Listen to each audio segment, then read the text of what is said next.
Hello, and welcome back to my review series of A Certain Magical Index. This week, we're talking about Volume 8. This might be one of the last 2-hour videos I do of the year. I don't know. I want to get to the Daihase Festival arc before the end of the year. So that's basically like, do I do the Volume 9 video? I am definitely going to cover Volume 8. But there's another project I want to tackle this year that may take up a majority of my time when it comes to videos. I'm not going to talk about that much, but Christmas, hopefully, if I don't fuck it up. But yes, so Volume 8 is the beginning of Season 2 for one, so we are officially in Season 2 land, which I believe Season 2, I forget when Season 2 came out, but I believe it was a couple years after Rogun. I don't think it was as long as like some anime, like it wasn't over 5 years, but it was probably 3 to 4 years, I don't know. Don't quote me on that. So, this arc focuses on two specific things. Ursula Aquinas, a member of the Roman Catholic Church, and a book called The Book of Law. And this arc also marks the first time Toma and the Kamijo faction would come into conflict with the Roman Catholic Church, and kind of begin the entire setup to what would be the finale of Index. Old Testament, at least, because it leads into the World War III arc. But I won't talk about that much, because, you know, we are far from that point still. We still have, like, what? How many volumes? What? Like, yeah, like 13 volumes before we get there. So, you know, we have a lot to cover. We have, like, all of September in the timeline and, like, half of October. Because I think, funny thing, this is something that made me crack up a bit. In the wiki of every Index arc, there's like a date it starts and a date it ends, and I noticed that the date World War III starts in the Index timeline is October 18th, which is my birthday. So that's just very funny. So yeah, there is a lot to talk about in this volume. Not a lot happens story-wise, but it's just character-wise and like lore-wise. A lot gets discussed. And Laura Stewart is the second biggest thing that gets revealed this volume, and I'll talk about her at the end because there is a lot. Yeah, we're going to talk about her later. So, to talk about Ursula, there's not really much to say on her character.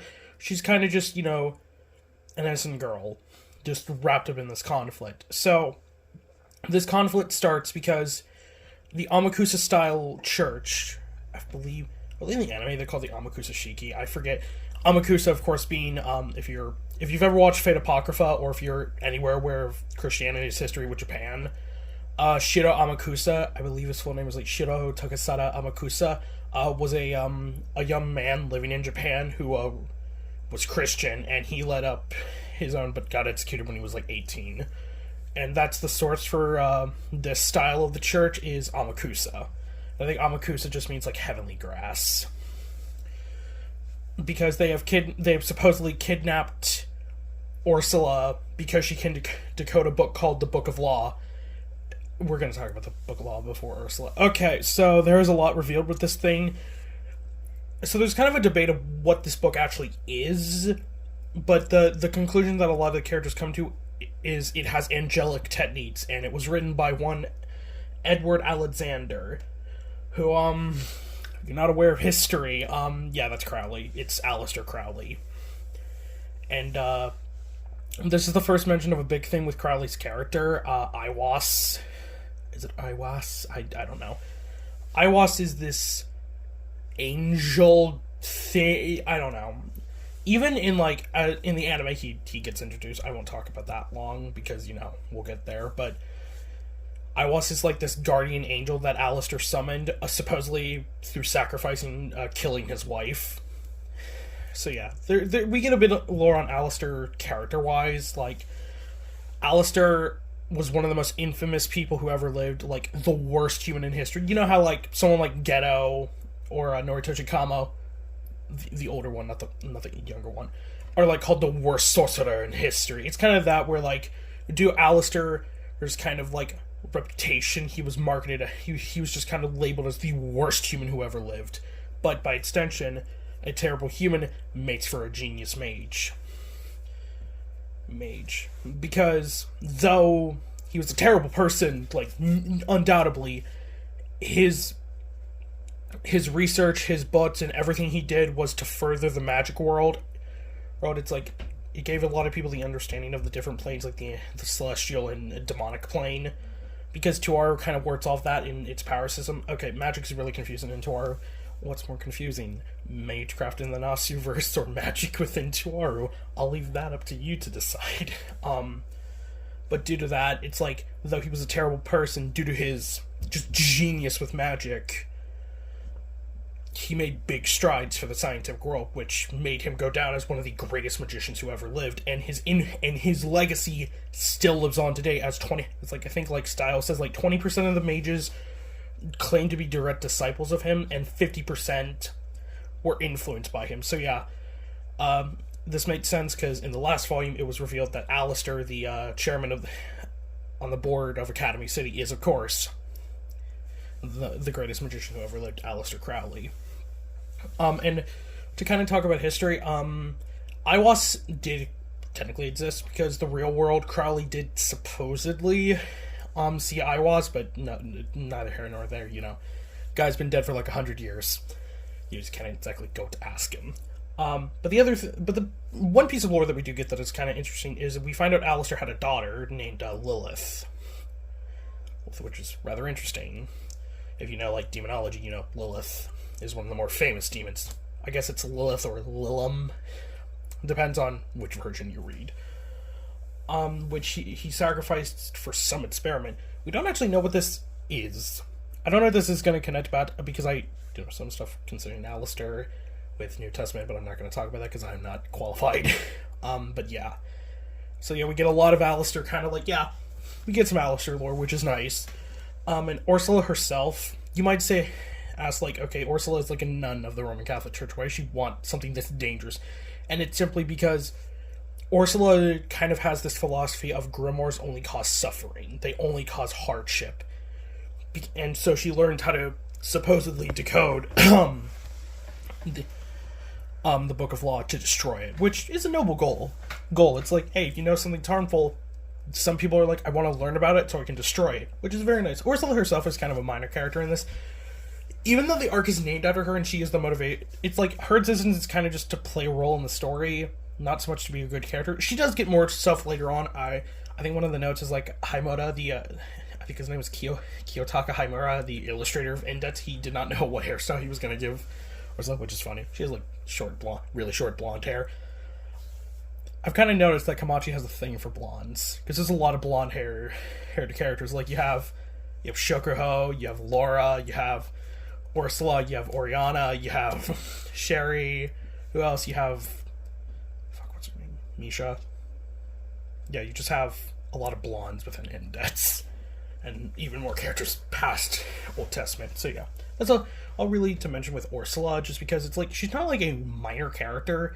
And she does kind of show up, and her and Toma kind of have a thing, which is a little adorable. There's another character that gets introduced, not by name, but she gets mentioned later. So, the conflict here. So, we erroneously assume in this arc that the Yamakusa Church is at fault, but you kind of think about it like these are people who Kanzaki, and this is a big conflict with Kanzaki, because she doesn't believe her friends would do this. And she doesn't get involved specifically, but she does kind of help in the background and watch the conflict. And, yeah. It's kind of a thing. Like, she didn't think it, but she can't really prove. So this gets the Roman Catholic Church involved with a girl named Agnes Sanctus. This was fine, I guess. I've never cared for Agnes that much, or any of her other characters. I mean, they're nice enough as characters. And they show up later, but I don't really care about them that much. So yeah. So you have this conflict between them.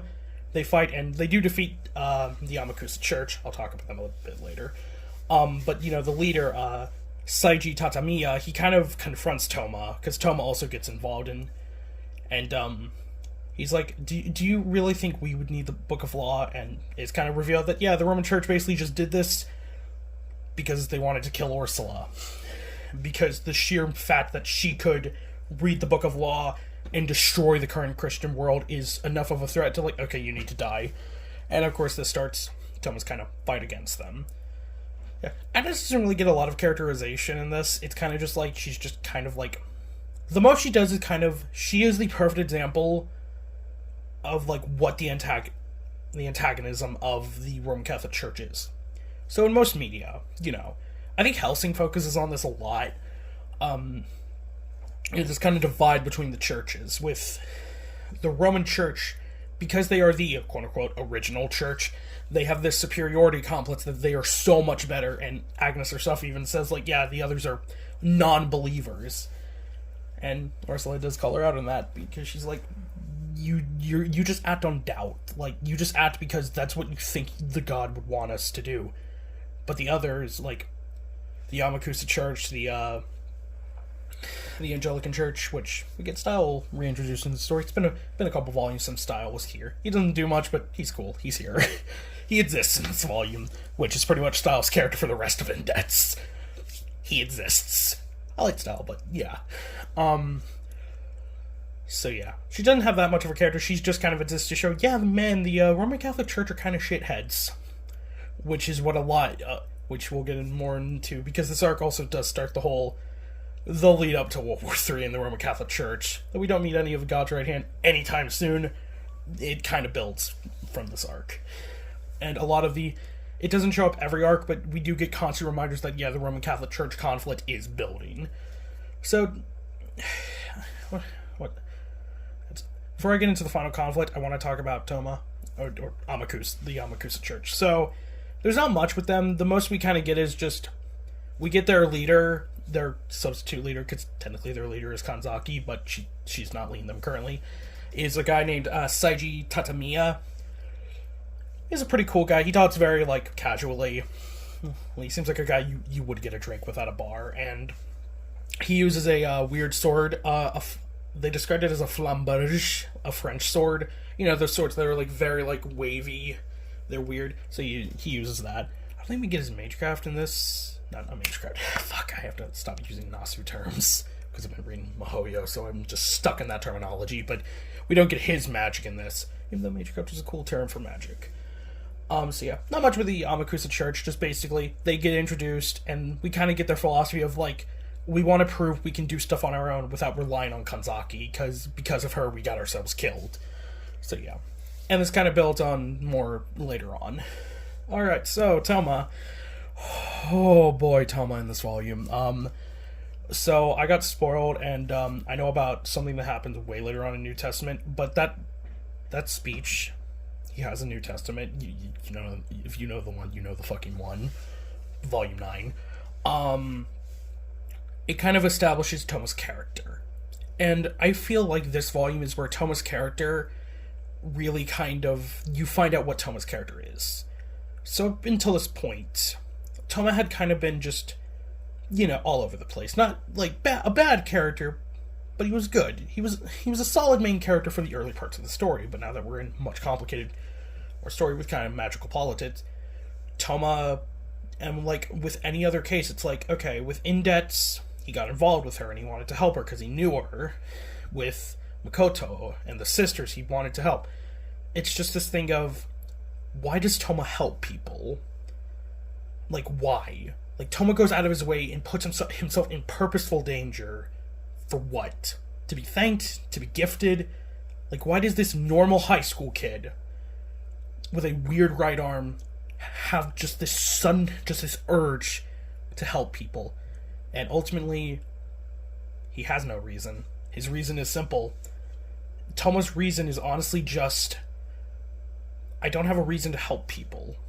But Toma at his core wants to help people. But he wants to live a normal life. He wants to cook food for Indets, go to school, attend boring classes, talk shit with Tsuchimikado and Aogami, get chastised by Mikoto, and come home. That is what Toma wants. Honestly, kind of similar to Ichigo in a way, how Ichigo kind of just wants a normal life with his friends. That is what Toma wants. But at the same time, Toma at his core, if he sees someone suffering, he cannot help but just reach out a hand and shatter the illusions binding them. And honestly, this volume, more than any other so far, kind of shows like what a magic breaker is. With the literal meaning of Kamajo Toma, according to Kanzaki, one who slays magic and purifies God. one who slays the magician and purifies those lacking faith. So yeah, Toma is really good this volume. It's kind of like he has no reason to help Ursula, but he just does. Why? Because he can. That's kind of the thing. I may be getting some stuff wrong, but at least to me, that's the core of who Kamijo Toma is as a character. It's just someone who, like, he is not extraordinary in any fucking way. Toma is besides Imagine Breaker, Toma is pretty much your standard high school student. There's nothing weird about his lineage. There's nothing weird about his life. The weirdest thing is he lives with a nun who has all the grimoires in her head. That's it. And it's that simple act that makes him helping people so powerful. Why was he born with Imagine Breaker? It doesn't matter. He has it, and it allows him to help people. That's all the reason he needs. So, yeah. God, I fucking love Toma in this volume. It's so great. There's a small thing. There's some in between the lines stuff with like Kanzaki and Tsuchi Mikado, not major, but the one piece of lore that we actually get established is the UK the English kind of society works off a weird triad system where you have the royal family faction, the knight faction led by a guy named Knight Leader, who is voiced by Dio, by the way. Yeah. And of course the Anglican Church faction, which kind of acts as like it reminded me kind of how the world government operates with the three systems. You have like the Marines, the Cypher Pole, and the Warlords. Well, I guess not anymore because the Warlords got abolished. But yeah, you get what I mean. Kind of that system. So the conflict it comes and goes, and they ultimately find out that Ursula can't decipher it because it's undecipherable. It's nonsense, which is kind of funny at the end of the day. But they still fight against Agnes. Agnes kind of is weird. Also, she wears like really tall heels, and even Toma calls her out because they can go back to being normal sandals. Like Toma's like, why don't you just wear the normal sandals? And Agnes is just because it's a fashion statement. And I'm like, okay, I thought the braided hair and mini skirt was enough, but whatever. So yeah, Toma fights against her. She uses a weird weapon. I'm not exactly sure. I think it's working off the same logic as Vento's weapon. I don't know. It uses like Aether, the fifth element, and it's basically she snaps it against something and it can cause invisible slashes. That's basically it. They ultimately do defeat her, the classic Toma punch, and the end of the day. So yeah. You do get a little conversation. In the epilogue, you do get a little fun conversation between Kanzaki and Toma, which is really sweet. With Kanzaki kind of like, why did you help her? And it's like, because I could. And it's like, it's just that simple reason that allows Toma to never stray from his path. And I just like that a lot. Alright, so time to talk about the bitch Laura. Okay, so the one funny thing, there's nothing changed to Laura's character in here. The big thing is they spell her name as Lola instead of Laura. I'm pretty sure this is because if you've been in the anime and manga's community for long enough, you know about the weird Japanese relationship with L's and R's. They're kind of the same thing. So a lot of the time you'll have like characters' names like being one thing, and then like they'll get like Zoro. Zoro's name could be mistranslated as Zolo, or copyright, I don't know. But yeah, it's kind of like that. So most likely it's Lola, so Lola. But she is Laura Stewart. So Laura is interesting. So she is the Archbishop of the Anglican Church, so she's the leader. And funny key thing, in the anime, she actually does show up for a brief scene at the end of Season 1, most likely because they knew how major of a character she would be. I know one thing about her going into New Testament, but I won't say. Oh boy, that'll be fun. I view her as kind of the Alistair of the magic side.